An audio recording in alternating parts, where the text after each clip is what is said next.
একটা একটা একটা পালালো হ্যাঁ কাল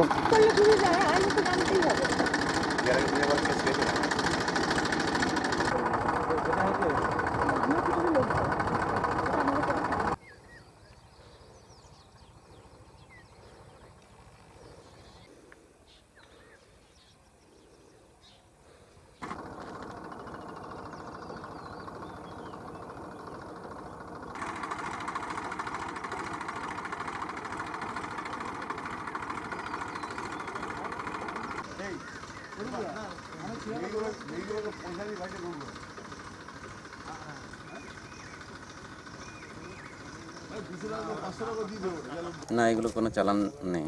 তাহলে এটা কীভাবে পালিয়ে চোরাই কারবার আর কি। দীর্ঘদিন দীর্ঘদিন বলতে বছর দুই আড়াই, তার আগে হয়তো কম ছিল, এখন হয়তো কিছু বেড়েছে আরও। নিজেদেরই মানে চলে অনেক জোর করে যেটা বলে সেটা মানে কাউকে না তোয়াক্কা না করে আর কি। গ্রামবাসীরা বারণ করে? অনেক সময়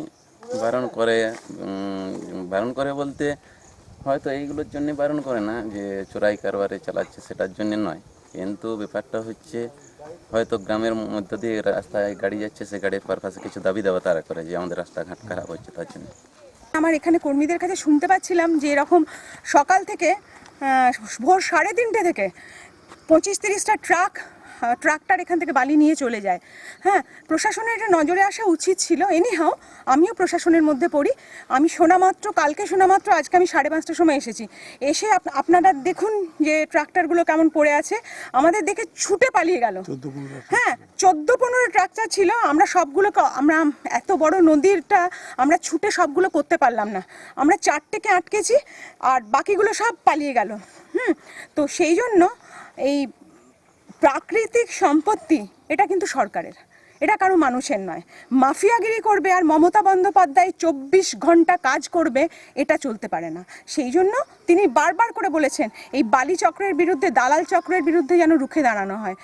আমি সেই নির্দেশ পালন করছি এবং আমি চাইব বাঁকুড়ার প্রশাসন এবং আমরা একসঙ্গে আমাদের বাঁকুড়াকে সুন্দর করব এবং এই অসৎ যে কাজগুলো হচ্ছে এটা আমরা হতে দেবো না।